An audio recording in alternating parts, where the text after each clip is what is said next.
अस्सलामुअलैकुम, वेलकम है आप सभी का इस नई वीडियो में। तो जैसे आप सभी को पता है कि जेके बोपी ने बीएससी नर्सिंग, पैरामेडिकल और बीएससी टेक्नोलॉजी कोर्सेज के एप्लीकेशन फॉर्म्स रिलीज़ कर दिए हैं। आपका एप्लीकेशन फॉर्म सबमिशन का प्रोसेस चल रहा है।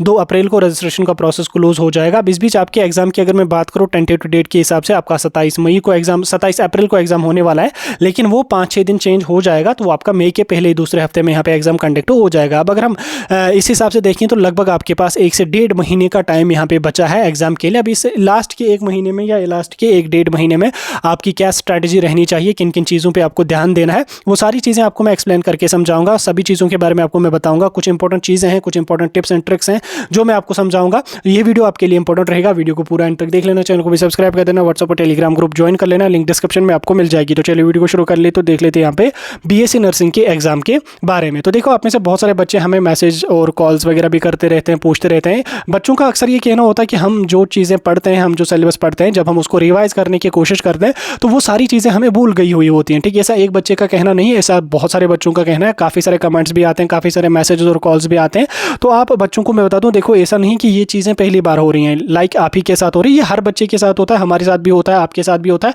हर किसी बच्चे के साथ होता है जो भी किसी कॉम्पिटिटिव एग्जाम की तैयारी करता है। हमें लगता है कि हमने जो चीज़ पढ़ी है, जब हम उस चीज़ को रिवाइज करने की कोशिश करते हैं तो हमें लगता है कि ये चीज़ हमें भूल गई होगी, ये चीज़ हमें भूल गई है, ये तो हमें रिवाइज ही नहीं हो रही है, ये तो हमने पढ़ा ही नहीं है, ऐसा लगता है। लेकिन जब हम एग्जाम हॉल में बैठते हैं, जब हमारे पास क्वेश्चन पेपर होता है, आंसर शीट जब हमारे पास होती है, तो वो सारी चीज़ें हमारे दिमाग में ऑटोमेटिकली रिकैप्चुलेट हो जाते हैं। वो सारी चीज़ें हमारे दिमाग में वापस आ जाती हैं। तो वो उसमें आपको घबराना नहीं है। तो ऐसा नहीं है कि ये आप ही बच्चों के साथ होता है, ये हर किसी बच्चे के साथ होता है। जब आप इंशाल्लाह एग्जाम हॉल में बैठोगे, जब आप एग्जाम देने बैठोगे, एग्जाम सेंटर में बैठोगे और क्वेश्चन बुकलेट आपको मिलेगी, आंसर शीट आपको मिलेगी, वहाँ पे माहौल ही ऐसा होता है। तो जिस चीज़ के बारे में आपने थोड़ा सा भी पढ़ा हुआ होता है, तो वो चीज़ भी आपके दिमाग में ऑटोमेटिकली रिकैप्चुलेट हो जाती है। तो इस चीज़ से आपको घबराना नहीं है कि ये हो रहा है तो बस मेरे से हो ही नहीं पाएगा। तो इस चीज़ से आपको घबराना नहीं है। उसके बाद काफ़ी सारे बच्चे ये भी हमें पूछते रहते हैं कि यार बोपी का तो एग्ज़ाम बहुत टफ होता है, बोपी का एग्ज़ाम हमने तो भले ही पढ़ा है लेकिन कट ऑफ बहुत पीक पे जाएगा, तो किस तरह से हम इस चीज़ को क्वालिफाई करेंगे। ये चीज़ें बच्चों को जो वो बहुत ज़्यादा डिमोटिवेट करते हैं। अक्सर बच्चे हमें इस चीज़ के रिगार्डिंग मैसेजेस वगैरह करते रहते हैं।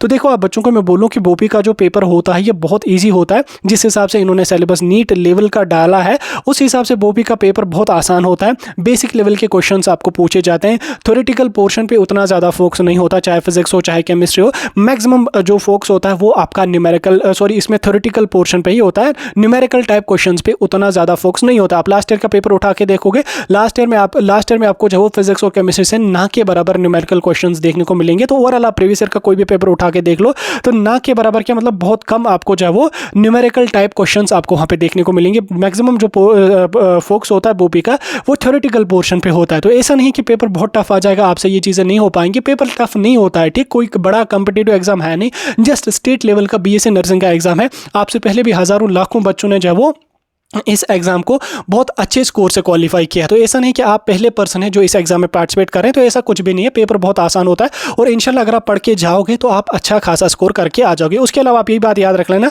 आपका जो पेपर रहेगा वो 180 मार्क्स का रहेगा। 180 में से अगर आपको 120 मार्क्स ही लाने हैं, 120 मार्क्स भी अगर आपको आ जाते हैं, 115 मार्क्स भी आ जाते हैं, तो मैं गारंटी के साथ लिख के देता हूँ आपको, SKIMS Soura, GMC Srinagar, GMC Jammu, GMC Baramulla में जाने से कोई भी चीज़ रोक नहीं सकती है। तो 180 मार्क्स में 120 मार्क्स लाना कोई उतनी बड़ी बात नहीं है कि जो चीज़ हो ही नहीं सकती है। जैसे बच्चे हमें बोलते रहते हैं कि यार ये तो हो ही नहीं पाएगा, किस तरह से हम ये चीज़ें कर पाएंगे। तो ऐसा नहीं, 180 मार्क्स का अगर आपका पेपर है तो 120 मार्क्स भी अगर आप लेकर आ जाओगे तो आप आसानी से सेकेंड में सोरा, जीएमसी श्रीनगर जैसे मेडिकल कॉलेज में एडमिशन आपका हो जाएगा। और उसके अलावा ये जो लास्ट का 1 महीना है, ठीक, अभी मैं आपको इंपॉर्टेंट टॉपिक्स पे भी चलूंगा, लेकिन उससे पहले आप ये चीज़ समझ लो, ये जो लास्ट का आपके पास ये महीना है, या 1 महीना 10 दिन है, 5 दिन है, जितने भी हम मान के चलते हैं रफली 1 महीना है, ये 1 महीना आपके लिए बहुत ज़्यादा क्रूशल है। इस महीने को आपने वेस्ट बिल्कुल भी नहीं करना है। देखो, इस महीने में क्या अक्सर बच्चे होते हैं वो डिमोटिवेट होते हैं, उनमें कॉन्फिडेंस ही नहीं होता कि ये चीज़ हम अचीव कर पाएंगे, ये एग्जाम हम क्वालिफाई कर पाएंगे। तो ये चीज़ें आपको, इन चीज़ों से आपको परहेज करना है। देखो, आपको मोटिवेटेड रहना है, आपको कॉन्फिडेंट रहना है, कंसिस्टेंसी के साथ अपनी मेहनत को डबल ट्रबल करना है, क्योंकि ये 1 महीना बहुत ज़्यादा क्रूशल है। ठीक, अभी तक आपने जो भी किया, जहाँ जो भी चीज़ें आपने की, जिसमें भी अपना टाइम आपने वेस्ट किया, लेकिन अब वो चीज़ें रिपीट कोई भी बच्चा नहीं करना चाहिए। अब वो चीज़ें रिपीट नहीं नहीं होनी चाहिए। ठीक, ये महीना बहुत क्रूशल है। अगर आप इस महीने में अच्छी तरह से मेहनत करोगे, अच्छी तरह से रिवाइज कर लोगे, अच्छी तरह से प्रैक्टिस कर लोगे, एमसीक्यूज की, पीवाईक्यूज की कर लोगे, तो आपको अच्छा खासा स्कोर आ जाएगा, अच्छा खासा स्कोर आ जाएगा, अच्छे खासे जीएमसी में आपका एडमिशन हो जाएगा।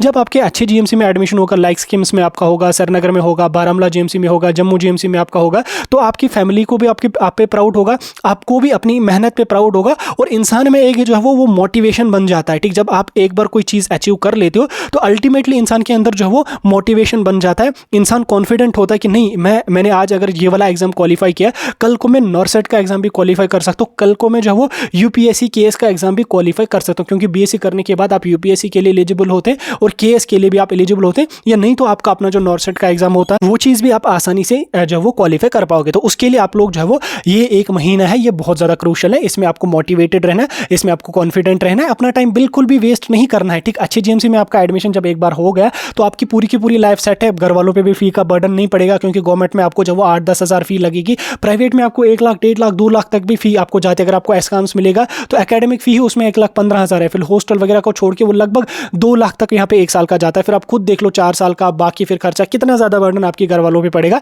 तो उस चीज़ को खत्म करने के लिए आपने बहुत अच्छी तरह से मेहनत की है, और उसी मेहनत को आप कंसिस्टेंसी के साथ इस महीने को भी कर लोगे तो अच्छे खासे जीएमसी में आपका एडमिशन हो जाएगा। जब आपका एक बार ये एग्जाम अच्छे खासे स्कोर से क्वालिफाई होगा, मैंने आपको अभी बोला, आप में वो कॉन्फिडेंस ऑटोमेटिकली जाग जाएगा, आप वो जो है वो मोटिवेटेड हो जाएंगे, आप में वो मोटिवेशन आ जाएगा, आप कल को कोई बड़े से बड़ा एग्जाम भी आसानी से क्वालिफाई कर पाएंगे। उसके बाद आप ये चीज़, मेरी बात याद रख लेना, आपका जो पोर्शन है वो 3 पेपर जो वो 3 सेक्शंस में डिवाइड है, लाइक आपका फिजिक्स है, लाइक केमिस्ट्री है, बायो है।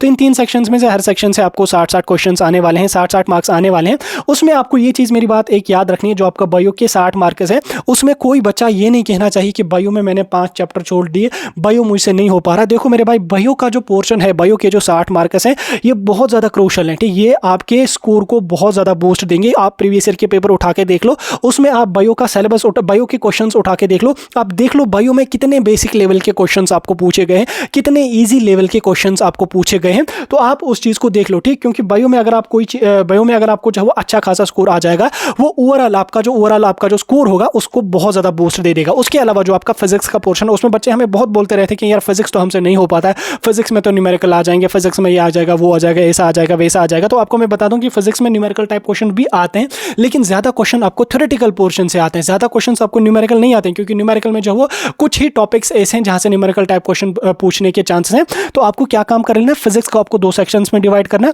लाइक आपका 11th का फिजिक्स, आपका 12th का फिजिक्स। अब 11th और 12th के फिजिक्स में जब आप सिलेबस की एनालिसिस कर लोगे तो आप आसानी से इस चीज़ को आइडेंटिफाई करोगे कि जो आपका 11th का फिजिक्स है वो बहुत ज़्यादा टफ है as compare to your 12th physics. तो इसलिए आपको क्या काम कर लेना है, 11th के फिजिक्स को अगर आप छोड़ ही दोगे तो उसको साइड रख लो, 12th की फिजिक्स को आप लोग जो वो पूरा का पूरा कवर करने की कोशिश करो।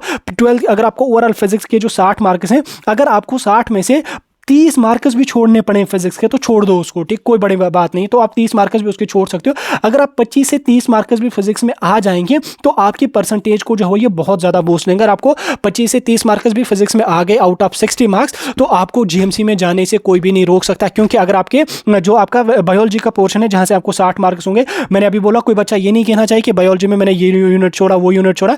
बायो के 60 मार्क्स में से अगर आपके 55 मार्क्स भी आपको आ जाएंगे, ठीक, 55 मार्क्स भी अगर आपको आ जाएंगे, अगर आपको 5 मार्क्स छूट भी जाएंगे, ठीक, 5 क्वेश्चंस आपको बायो से छूट भी जाएंगे, 55 अगर आपको वहां से आ गए, 30 मार्क्स अगर आपको कहां से फिजिक्स से आ गए, 55 और 30 कितने हो गए, 85। ठीक, 85 मार्क्स यहाँ से हो गए। उसके बाद अगर हम केमिस्ट्री पे चलेंगे तो केमिस्ट्री के 60 मार्क्स में से अगर आपको 20 मार्क्स भी छूट जाएंगे, ठीक, हालांकि छूटने नहीं चाहिए, मान के चलते हैं, अगर आपको जो वो 60 मार्क्स में से 20 मार्क्स भी छूट जाएंगे, 20 मार्क्स आप अटेम्प्ट नहीं कर पाओगे, लाइक आपने कोई यूनिट छोड़ा, कोई टॉपिक छोड़ा, 20 मार्क्स भी अगर आपको छूट जाएंगे तो 40 मार्क्स अगर आपको वहाँ से आ जाएंगे, 85 मार्क्स आपको वहाँ से फिजिक्स और केमिस्ट्री से आ गए, तो कुल मिला के आपको यहाँ पे 125 यहाँ पे स्कोर बनता।